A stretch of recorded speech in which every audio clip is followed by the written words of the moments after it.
Hello everyone, आप सभी लोगों का स्वागत है टीचिंग परीक्षा के आज के इस वीडियो में, जिसके अंदर में फ्रेंड्स हम लोग यहाँ पर मैं बात करेंगे कि अभी अभी जो थोड़ी देर पहले खबर आई है आप लोगों की कि बिहार के अंदर में जो 65% रिजर्वेशन कर दिया गया था जातीय जनगणना के बाद में, उसको रद्द कर दिया गया है। तो उसका असर क्या पड़ेगा, टीआरई के ऊपर में क्या असर पड़ेगा, बाकी वैकेंसीज पे क्या असर पड़ेगा, जो वैकेंसीज निकल चुकी थी उस पर क्या असर पड़ सकता है, उसको लेकर जो है हम लोग यहाँ पर में बात करने वाले हैं। अब देखिए फ्रेंड्स, दो तीन चीजें हैं जिसको हम लोगों ने यहाँ पर में समझना पड़ेगा। ठीक है, सबसे पहले अगर मैं आप लोगों को लेकर चलूं कि आप लोगों का जो पिछला नोटिफिकेशन आया था 27/2/2024 को, ठीक है, जिसको हम लोग 22-24 बोलते हैं, और उसके मेरे पास में पूरा जो है यहाँ पर में प्रिंट है, वैकेंसीज कितनी थी, कहाँ पर में कितनी वैकेंसीज थी, सारी की सारी जो डिटेल्स है वो है मेरे पास में। मैं अगर आप लोगों को यहाँ पर मैं दिखाना भी चाहूँ तो पूरा वो मैं आपको बताऊंगा, पूरा एक एक करके मैं आपको एक्सप्लेन करता हूँ ये पूरी चीज, क्योंकि ये आप लोगों की जिंदगी से रिलेटेड है, चाहे वो किसी भी जो है कास्ट से हो या फिर वो बंदा जनरल कैटेगरी से हो, सभी के लिए इंपॉर्टेंट हो जाता है इसको समझना। तो मैं आपको समझाता हूँ कि हुआ क्या था, एक एक करके पूरी की पूरी चीजें सिलसिलेवार तरीके से मैं आपको समझाने की कोशिश करता हूँ। ठीक है, और पूरा आपको डेटा भी दिखाऊंगा। देखिए फ्रेंड्स, हुआ यूं था कि बिहार के अंदर में कास्ट सेंसस जो है वो करवाई गई, कास्ट सेंसस जो है वो करवाई गई। और ये जो कास्ट सेंसस थी, इसके बाद में ये फैसला लिया गया कि जो आरक्षण है, ठीक है, उसको 65% प्लस 10% किया जाए। अब ये 10% जो है इसको कुछ नहीं हुआ, ठीक है, आप टेंशन मत लीजिए, ये 10% जो ईडब्ल्यूएस वाला है ये एज इट इज रहेगा, उसको कोई फर्क नहीं पड़ने वाला है। ठीक है, पूरा का पूरा जो मुद्दा आया है फ्रेंड्स, वो आया है आप लोगों का ये 65% पे, तो 75% पे नहीं, 65% के ऊपर में जो है वो दिक्कत आई है। क्यों आई है? एक्चुअली फ्रेंड्स, इंदिरा साहनी, ठीक है, इंदिरा साहनी केस हुआ था एक आप लोगों का 1992 के अंदर में। ठीक है, सुप्रीम कोर्ट की, ठीक है, सुप्रीम कोर्ट की 9 जज जो है 9 बेंच की 9 जजेस बेंच बैठी थी। ठीक है, जजेस बेंच बैठी थी इसके ऊपर में फैसला देने के लिए। 9 जज की बेंच मतलब कि 9 जज एक साथ बैठे थे इस फैसले को देने के लिए। और उस फैसले में यह निर्णय निकला था कि भारत के अंदर में जो भी रिजर्वेशन है आप लोगों का, वो 50% से ज्यादा नहीं हो सकता। मैक्सिमम जो है आप लोगों का 50%। ठीक है, 50% से ज्यादा नहीं हो सकता रिजर्वेशन। ठीक है, ये बोला गया था आप लोगों का। अब जो है फ्रेंड्स, ये अगर फैसले को बदलना है आपने, तो आपको सुप्रीम कोर्ट के फैसले को बदलना पड़ेगा सबसे पहले। और सुप्रीम कोर्ट का जो फैसला है वो 9 जजेस की बेंच ने दिया है। तो 9 जजेस की बेंच ने दिया है, तो 9 जजेस से ज्यादा होती है 11 जजेस की बेंच। जब तक 11 जजेस की बेंच इस फैसले को ना दे दे, 11 जजेस की बेंच, तब तक ये फैसला बदल नहीं सकता। ठीक है, अब क्या हुआ, बिहार सरकार ने अपने मनमर्जी से, ठीक है, इसके अंदर में चेंज कर दिया। मैं आपको बता भी देता हूं कि क्या हुआ था चेंज, पूरा का पूरा मेरे पास में डेटा है, और मैं आपको एक एक करके पूरा बताता हूं कि क्या चेंजेस उन्होंने किए थे, किसको कितना दे दिया था। ठीक है, देखिए, ईबीसी जो था आप लोगों का, ठीक है, ईबीसी कोटा जो था उसके अंदर में उन्होंने बढ़ा दिया था। यहाँ पर मैं 65% के अंदर में अगर मैं बताऊं आप लोगों को, तो ईबीसी का कर दिया था 25%, ईबीसी का 25% रिजर्वेशन कर दिया था। ठीक है, पहले से बढ़ा के 18 से बढ़ा के 25 कर दिया था। जो शेड्यूल्ड कास्ट है उसका 16 से बढ़ा के 20 कर दिया था, एससी का। ठीक है, यहाँ पर मैं 20% कर दिया गया 16 से बढ़ाकर, पहले यहाँ लिख भी देता हूँ आपका 18 से बढ़ाकर कर दिया गया था, यहाँ 16 से बढ़ाकर कर दिया गया था। ठीक है, उसके बाद में जो है आप लोगों का फ्रेंड्स बैकवर्ड क्लास जो है उसका भी बढ़ा दिया गया था, जो बीसी है उसका बढ़ा दिया गया था, 18% कर दिया गया आप लोगों का। और जो एसटी है, ठीक है, उसका रिजर्वेशन जो है आप लोगों का कर दिया गया था फ्रेंड्स यहाँ पर में 2%, 1% से बढ़ाकर 2% कर दिया गया। ठीक है, ये चीज यहाँ पर में कर दी गई थी आपकी। अब इसके अंदर में क्या होता है, ये पूरे के पूरे इसमें क्यूमुलेटिवली अगर आप देखोगे 25 और 20, 45, 45 और ये दो को मिला दो 20, तो ये 65% हो जाता है, 50% लिमिट के पार। और आप लोगों का जो नोटिस आया था उसमें भी मैं जैसे देख पा रहा हूँ यहाँ पर मैं फ्रेंड्स, अगर आप लोगों को भी मैं दिखा पाऊँ, ठीक है, यहाँ पर इसमें तो आप देखिए जो पुरुष है उनके लिए कुल पद जो है वो आप लोगों के यहाँ देख सकते हो, वो है 15,300। ठीक है, 50 या 58 आप लोग मान लीजिए, उसको 15,000 मान लेते हैं हम लोग रफली। उसका 2% कितना होता है, अगर 1% के हिसाब से दिया होता तो ये 1500 होना चाहिए था 1%। लेकिन यहां पर में जो है वो 299 पोस्ट है, मतलब कि लगभग लगभग 2% का रिजर्वेशन दिया गया, लगभग 2% का। तो यहां पर मैं आप लोग देख सकते हो कि 2% रिजर्वेशन दिया गया है नई रिजर्वेशन पॉलिसी के अनुसार। ठीक है, ये एक चीज याद रखनी है आप लोगों ने। उसके अलावा अनुसूचित जाति एससी के लिए जो है फ्रेंड्स आपका पहले जो है 16% था, अब बढ़ाकर जो है वो 20% कर दिया गया है। तो देखिए 15 का दुगना 30 होता है, 15 का गुना 30, मैं रफली बता रहा हूं आपको, तो 15,000 का 20% लगभग लगभग 3,000 के आसपास आएगा। ठीक है, तो देखिए 3,000 के पास में, मतलब कि नई रिजर्वेशन पॉलिसी के अनुसार ही दिया था, जिसको स्क्वैश कर दिया है आज। ठीक है, जिसको स्क्वैश कर दिया गया है। तो आप लोग अब यहां पर मैं समझ पा रहे होंगे कि जो ये नोटिस निकला था आप लोगों का, जो ये पूरा रिजर्वेशन दिया था, अब इसके ऊपर में ये प्रॉब्लम आ गई है, क्योंकि जो रिजर्वेशन दिया था, ठीक है, नोटिफिकेशन के अंदर में, ये क्या होगा, अब मोस्ट प्रोबेबली ये किया जाएगा, या तो सरकार कोई कदम लेंगी, सरकार जो है हो सकता है आप लोगों का जो है सुप्रीम कोर्ट जाए, सुप्रीम कोर्ट जाके होना जाना कुछ नहीं है, क्योंकि सुप्रीम कोर्ट ने अभी, मैं फ्रेंड्स आपको बता दूं, 2018 में मराठा आरक्षण केस हुआ था, सुप्रीम कोर्ट ने बोला था यहां से पहली फुर्सत में निकलो करके तुम, इंदिरा साहनी के बार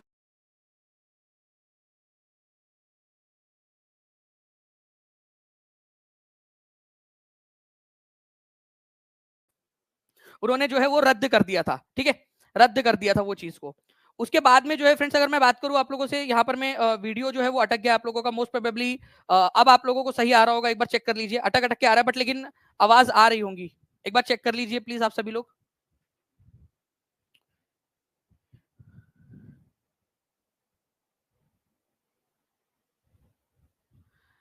ओके, चलिए अब एक बार चेक कर लीजिएगा बस कि क्या अब आ रही है आप लोगों को यहाँ पर में।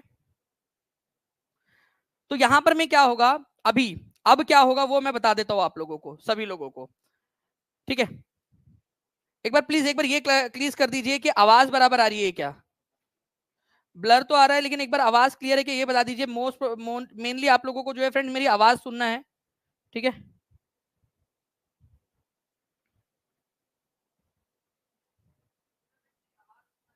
आवाज आ रही है क्लियर, चलिए। तो मैं आप लोगों को बता दूं, इसके अंदर में एक बार मैं रिफ्रेश करने की कोशिश करता हूँ, क्योंकि एक इंपॉर्टेंट वाली चीज है फ्रेंड्स आप लोगों के लिए, और सबसे पहले टीचिंग परीक्षा पर ही आपको मिलेंगी सारी चीजें।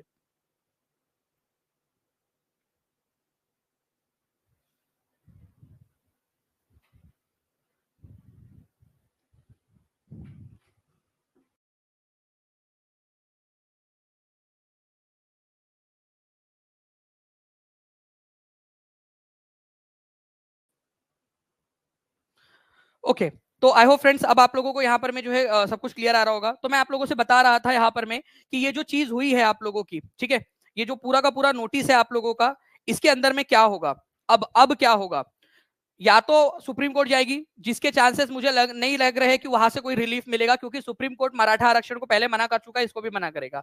उसके बाद में जो है फ्रेंड्स दूसरा ये चीज हो सकती है कि ये जो रिजर्वेशन है, ठीक है, इसको वापस से जारी किया जाए, क्योंकि इसको नोटिस में जारी नहीं किया गया था, इसको अलग से जारी किया गया था। इसमें यहाँ पर मैं बोला गया है कि 7/2/2024 को विज्ञापन संख्या जो प्रकाशित किया गया था उसके अनुसार ये पद ये है, तो ये अलग से जारी किया गया था, तो इसमें कभी भी चेंज हो सकता है आप लोगों का। ठीक है, तो ये याद रखना कि इसमें चेंजेस किए जा सकते हैं। तो हो सकता है कि अगर वो सरकार जो है उसकी बात मान ले यहाँ पर में, ठीक है, ओके, जो सरकार जो हाईकोर्ट ने कहा है उसकी बात मान ले, और रिजर्वेशन को पहले जैसा कर दे जैसे कि टीआरई 1 में था, ये टीआरई 2 से चेंज हुआ हुआ है आप लोगों का। अब दूसरी चीज ये होती है कि अगर मान लीजिए कि इस बीच किसी की नियुक्ति हो जाए तो उसमें क्या होगा, तो मैं आपको बताता हूँ उस केस के अंदर में क्या होता है। ये केस जो है फ्रेंड्स ऑलरेडी पहले भी आ चुका है यहाँ पर में, मैं इसको एक केस का हवाला देना चाहूंगा आप लोगों को। ये केस हुआ था friends, reservation of minorities in Maharashtra versus state government of Maharashtra. उसमें जब उसको रद्द किया गया था, ठीक है, 4% आरक्षण, तो उसमें यह बोला गया था कि भाई जो पहले हो चुकी चीज है उसको हम लोग रद्द नहीं करेंगे, जो जो नियुक्ति हो चुकी है उसको रद्द नहीं करेंगे आरक्षण के आधार पर। ठीक है, तो चांसेस ये है कि जो है चांसेस ये है आप लोगों का कि वो नहीं करेगा, ठीक है, मतलब वो रद्द नहीं करेगा वो उस चीज को, मतलब जिन लोगों की नियुक्ति हो चुकी है उन लोगों को। बट हाँ, जिसका प्रोसेस चल रहा है, जैसे अभी टीआरई 3 का प्रोसेस चल रहा है, खत्म नहीं हुआ है अभी, ठीक है, अगर आपकी एग्जाम हो जाती, आपकी नियुक्ति हो जाती, तो आपको रिजर्वेशन मिल जाता यहाँ पर में। लेकिन जिन अभी एग्जाम ही नहीं हुई है, वो कैंसिल हो गई थी, एग्जाम प्रक्रिया पूरी नहीं हुई है, तो अब यहाँ पर मैं ये बोल सकते हैं कि जो जनरल कैटेगरी के स्टूडेंट्स है वो ज्यादा खुश हो सकते हैं कि उनके लिए सीटें बढ़ जाएगी, और जो रिजर्व कैटेगरी के स्टूडेंट्स है वो लोग थोड़ा सा ये हो सकते हैं कि यार उनकी जो उनको जो ये मिला था अपडेटेड वाला जो मैंने अभी आप लोगों को दिखाया यहाँ पर में, ठीक है, वो यहाँ पर में अब उनको शायद से ईबीसी का 18% वापस से कर दिया जाए, एससी का 16%, बीसी का 18% और एसटी का जो है फ्रेंड्स 1% कर दिया जाए वापस से। ठीक है, 1%। तो ये चीज हो सकती है आप लोगों की फिर से, ये इसमें मुद्दा ये निकलकर सामने आ रहा है आप लोगों का। ठीक है, आप लोगों को ठीक है सर, फायदा किसका है ये बताइए। ठीक है, अब मैं देखिए, मैं किसी के भी पक्ष में नहीं हूं, ना ही किसी के विपक्ष में हूं कि फायदा किसका है। मैं आपको तथ्य बता सकता हूं कि अब जो है, जो आपका 65% रिजर्वेशन कर दिया गया था, मतलब 15% जो जनरल कैटेगरी थी। अब जनरल कैटेगरी का ये मतलब नहीं है कि जो जिनकी कोई मतलब ओबीसी एससी एसटी में नहीं आते वो लोग ही अकेले रहते। एससी एसटी ओबीसी वो भी जो है फ्रेंड्स आप लोगों का इसमें कंपटीशन कर सकते हैं जनरल के अंदर में। जनरल मतलब ओपन के अंदर में बेसिकली, तो वो ओपन होता है, वो उनके लिए खुला ही रहेगा जैसे जनरल कैटेगरी में सब मतलब वो करते हैं। तो इसमें फायदा नुकसान वाली बात नहीं है, बस ये है कि जो ये रिजर्व कैटेगरी को थोड़ा एक्स्ट्रा फायदा मिल रहा था, यहाँ 15% एक्स्ट्रा मिल रहा था, ये पूरा मिला के ओवरऑल वो अब शायद से ना मिले, और अब जो है फ्रेंड्स आपको वो 50% वाला जो क्राइटेरिया उसी के अंदर में करना पड़े। तो सबसे पहले और सबसे सटीक, मुझे लगता है सबसे आसान भाषा में आपको टीचिंग परीक्षा ने समझाया है ये चीज को। ठीक है, और आगे में भी इससे रिलेटेड जो भी अपडेट आएंगी वो आपको सबसे पहले टीचिंग परीक्षा पर मिलेंगी। तो चैनल को सब्सक्राइब करके बेल आइकन जरूर दबा लीजिएगा आप सभी लोग, ताकि आप लोगों को आगे में भी इससे रिलेटेड जितनी भी अपडेट है वो सारी मिल सके। और भी जो चीजें हैं वो मैं अगर आपको बताऊं, इसमें जितना भी जो आप लोगों का विषयवार और सारा का सारा जो किया गया था, मुझे उम्मीद है कि शायद इसको चेंज किया जाएगा आप लोगों का। ठीक है, रादर देन के इसको लड़ाई लड़ने के सुप्रीम कोर्ट में और उसमें, क्योंकि सुप्रीम कोर्ट में होना जाना कुछ है नहीं, पहले भी केसेस आए हैं, सुप्रीम कोर्ट ने वो रिजेक्ट कर दिया है। अब एक से केवल जो है फ्रेंड्स रास्ता बचता है, मैं बताऊं एक रास्ता, बट वो रास्ता बहुत कठिन है। अगर आपको जानना है तो मैं बता सकता हूँ वो रास्ता, लेकिन वो रास्ता बहुत ज्यादा कठिन है। एकमात्र रास्ता बचता है, और वो रास्ता है आप लोगों का कानून। और वो राज्य सरकार नहीं बना सकती, वो संविधान के अंदर में डालना पड़ेगा आप लोगों को, जैसे कि तमिलनाडु के लिए किया गया है। तमिलनाडु के अंदर में 73% का रिजर्वेशन है फ्रेंड्स, और आपको बता दूं बिहार से भी ज्यादा 73% रिजर्वेशन कैसे अलाउड है, जबकि 50% की कैपिंग लगी है, तो फिर कैसे अलाउड है? उसके लिए स्पेशल कानून बनाकर दिया है। तमिल जो जयललिता थी उस समय में और करुणानिधि थे, उन लोगों ने दबाव बनाया था केंद्र सरकार के ऊपर में, और फिर वो कानून बनवाया था उन्होंने 90s के समय में, तब से वो चला आ रहा है। ठीक है, तो वो एक चीज है बस करने की, बट वो भी अभी फिलहाल में फिजिबल नहीं है। जो केंद्र सरकार के रुख है या उनकी जो अभी फिलहाल में सोच है उसके हिसाब से, क्योंकि अगर एक राज्य के लिए किया गया तो फिर बाकी के राज्य मांगेंगे। राजस्थान उस कड़ी के अंदर में है, दूसरा महाराष्ट्र है मराठा आरक्षण के ऊपर में, वहां पर में हरियाणा के अंदर में, राजस्थान के अंदर में गुर्जर जो है उसके वो मांग कर रहे हैं यहाँ पर में। ठीक है, उसके बाद में जो है फ्रेंड्स पंजाब के अंदर में कई सारी जो है कास्ट है जो इसकी मांग कर रही है। अगर एक राज्य के लिए दे दिया जाए तो फिर सारे राज्यों के लिए अलग अलग बनाना पड़ेगा। ठीक है, ओके, तो ये चीज है आप लोगों की। बस आप समझ जाइए इसके अंदर में। हाँ, अब दूसरा चीज ये होगा कि बाहरी जो राज्य के लोग हैं उन लोगों को फायदा ये होगा, क्योंकि जनरल में काउंट होंगे, और जनरल में काउंट होंगे तो उनके सिलेक्शन के चांस बढ़ जाएंगे, जिससे बिहार वाले बच्चों का थोड़ा नुकसान होगा, क्योंकि बाहर के बच्चे आ पाएंगे। तो अब मैं पक्ष या विपक्ष की बात नहीं कर रहा, बस बात यह है कि थोड़ा बिहार वाले बच्चों का, यार बिहार का रिसोर्सेस है तो बिहार को मिलना चाहिए। बाहर वालों को एक हद तक दिया जाए, उनका भी बनता है, भारत देश है, लेकिन बिहार वाले बच्चों को मिलना चाहिए था ज्यादा, ऐसा मुझे लगता है। डोमिसाइल लागू कर दिया जाए, या फिर एटलीस्ट कुछ क्राइटेरिया रख दिया जाए कि इतना परसेंट बाहर के लोग भर सकते हैं, तो एक क्लियरिटी रहेंगी, सब में रहेंगी, बाहर जो बच्चे हैं उनको भी रहेंगी क्लियरिटी, सब में क्लियरिटी रहेंगी। यूपी के अंदर में भी वैसा ही कर देना चाहिए कि भाई एक कर दे, और फिर बाहर के जो बच्चे उनके लिए क्राइटेरिया रख दे, इतना इतना परसेंट ही लेंगे और 80% जो है अंदर के रहेंगे, 20% बाहर के अलाउड कर सकते हैं हम लोग। तो ये इस तरीके का कुछ क्राइटेरिया रख दे यहाँ पर में, तो वो हो सकता है। ठीक है, ये चीज आप लोगों की हो सकती है। मेरिट उरिट के ऊपर में इससे कोई फर्क नहीं पड़ने वाला भाई। ठीक है, मेरिट पर इससे कोई फर्क नहीं पड़ता। ठीक है, डोंट वरी, एक आध जो है नंबर का इधर उधर हो जाए, अदरवाइज कोई फर्क नहीं पड़ने वाला। बस क्या होगा कि जो रिजल्ट वाला बच्चा रहेगा वो ओपन में आ जाएगा, और क्या होगा, ज्यादा ज्यादा उसमें वो बहुत ज्यादा फर्क नहीं पड़ने वाला, वो वैसे भी आता ही था इधर में, तो उससे कोई फर्क नहीं पड़ेगा, बहुत ज्यादा बड़ा कोई फर्क नहीं पड़ेगा। जहां तक बात डोमिसाइल की है, ठीक है, जो डोमिसाइल की बात है, देखिए वो मैं बता रहा हूँ, वो पूरा का पूरा वोटर्स और जो स्टूडेंट्स होते हैं ना उनके हाथ में होता है। ठीक है, आप लोगों के पास में पावर था, अभी भी है, आपके जनप्रतिनिधि ही इस चीज को उठा सकते हैं। मैंने यूपी के अंदर में भी जब बात हुई थी तो मैंने यूपी वाले बच्चों से कहा था, ठीक है, वो वीडियो जो है फ्रेंड 65-70 हजार क्रॉस कर गया था, और मुझे लगता है कि अगर वो उन बच्चों ने एक एक लोगों को भी बताया होगा तो कम से कम जो है 3-3.5 लाख लोगों तक वो बात पहुंची होंगी। अगर उन्होंने भी आगे में बात बताई होंगी, और काफी सारे और भी लोग थे, ठीक है, उन्होंने भी बात पहुंचाई, तो कम से कम 0.0001% तो मेरी बात का असर हुआ होगा। 0.001% बोल रहा हूँ, 1% भी नहीं बोल रहा मैं, लेकिन फर्क तो पड़ा होगा कहीं पे कि भाई आपके पास में वोट का पावर है, मैं किसी पार्टी को देने या नहीं देने के पक्ष में नहीं बोल रहा आपको, मैं बोल रहा हूँ आपको कि उनके सामने बात रखिए, आपकी मांग, अपनी बात रखिए। यूपी वाले जो बच्चे हैं या बाकी के राज्य वाले बच्चे हैं, वो भी अपने अपने प्रतिनिधियों के सामने बात रखिए कि आपको जाके विधानसभा में, संसद में, या जहां भी आप जा रहे हो, यहाँ पर विधान परिषद वाले जब चुनाव होते उस समय के अंदर में अगर आप लोग मान लीजिए कि आपके कोई है लोग जो उसके अंदर में देने वाले, जैसे शिक्षक वगैरह जाते हैं, ठीक है, उनके लिए भी सीटें रिजर्व होती है, तो वहां पर मैं उनको बात रखने के लिए कही है अपनी। ओके, तो ये थी पूरी की पूरी बात, मैंने आपको बताया है। ये 65% वाले को वापस से 50% के ऊपर में, मतलब कि पुराना नवंबर के अंदर में जो था आप लोगों का वो उसमें कर दिया गया है। ठीक है, कोई आप लोगों का सवाल हो फ्रेंड्स तो कमेंट में आप लोग पूछ सकते हो मुझसे। ठीक है, और दो चार चीजें, ठीक है, मैं आप लोगों को अगर मैं बता दूं आप लोगों को, तो ये 22 नवंबर 2023 को आया था ये आप लोगों का नोटिफिकेशन। ठीक है, और आप लोगों का ये वाला जो नोटिस था पुराना वाला TRE 3 का, ये इसी पॉलिसी को फॉलो किया है। तो मुझे नहीं लगता कि वैकेंसी पे मतलब एग्जाम में कोई फर्क पड़ेगा। ये वाला वापस से जारी कर सकते हैं कि भाई रिवाइज्ड वैकेंसी लिस्ट करके, ठीक है, रिवाइज्ड वैकेंसी जारी की जा सकती है, बस इतना हो सकता है और कुछ नहीं। ठीक है, चलिए, तो अगर या फिर ये हो सकता है कि हाई कोर्ट में जाकर परमिशन ले ले कि सर हमने ये वाला जारी कर दिया है। ये भी तो हो सकता है ना कि हाई कोर्ट में जाए और ये दिखा दे कि सर हमने, देखिए हमने तो पहले जारी कर दिया था, प्लीज एक बार के लिए कर दो ना, चला लो ना थोड़ा सा एक बार के लिए, प्लीज प्लीज रिक्वेस्ट प्लीज। ठीक है, मतलब आप समझ जाओ, थोड़ा कानूनी टर्म के अंदर में जाकर वो एक रिक्वेस्ट कर सकते हैं अपनी कि आप, हमने जारी कर दिया था नोटिफिकेशन, प्लीज आप इसको चलने दीजिए, नेक्स्ट टाइम से हम इसका ध्यान रख लेंगे करके। ये किया जा सकता है अगर ऑनरेबल हाई कोर्ट को लगता है कि भाई हमने इनको अलाउ करना है, तो ये अलाउ कर सकते हैं, ये जारी रहेगा। अदरवाइज जो है फ्रेंड्स आपका ये बस ये वापस से जारी होगा, बाकी एग्जाम पे कोई फर्क नहीं पड़ेगा।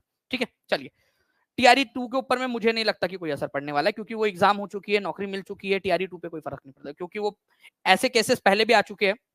मैं अपने अनुभव के आधार पर बता रहा हूँ आपको, TRE 2 के ऊपर में असर नहीं पड़ेगा, क्योंकि जिन लोगों को जॉब मिल चुकी है और जिन लोगों को लगा चुका होता है ना, और सरकार की गलती जहां पर में होती है, ठीक है, उस केस के अंदर में जनरली नहीं करते। अब आप लोग बोलेंगे सर पश्चिम बंगाल में किया था, भाई वहां भ्रष्टाचार हुआ था, ठीक है, वो अलग चीज थी, वहां भ्रष्टाचार वाला मामला था, यहाँ भ्रष्टाचार वाला मामला नहीं है ना, यहाँ नीतिगत मामला है। ठीक है, इसी वजह से दोनों मामले अलग अलग है, आप दोनों को कंपेयर नहीं कर सकते। ये नीतिगत मामला है, वहां पर में भ्रष्टाचार वाला मामला था, बस यही फर्क है दोनों के अंदर में। Okay sir, UP super TET से कैसे जुड़े, नीचे में नंबर चल रहा है, आपका नंबर पे कॉल या व्हाट्सएप कर सकते हो आप, टीम आपकी मदद कर देंगी। चैनल को सब्सक्राइब कर लीजिएगा फ्रेंड्स, ठीक है, जहां भी शेयर कर सकते हो शेयर कर लीजिएगा। कोई और भी सवाल आप लोगों का बच जाता है तो मुझे बताइएगा जरूर, मैं आप लोगों तक जो है वो जानकारी पहुंचाने की कोशिश करूंगा। ठीक है, तो सब्सक्राइब कर लीजिए। मिलते हैं हम लोग हमारे जो है साइंस की जो क्लास है फ्रेंड्स, आप लोगों की साइंस की क्लास होने वाली है। ठीक है, अब महामैराथन है साइंस की अभी आप लोगों की, तो आप लोग उसमें जुड़ जाइए, सर आपका वेट कर रहे हैं, तो साइंस की महामैराथन में आप लोग जुड़ सकते हो। ठीक है, चलिए, thank you very much, take care and bye. कोई भी जानकारी के लिए चैनल को सब्सक्राइब करके बेल आइकन दबा देना, और कमेंट करके कोई सवाल हो तो पूछ लेना, मैं कोशिश करूंगा कि आपके सवालों के जवाब भी दे सकूं। ठीक है, चलो, thank you friend, bye, thank you.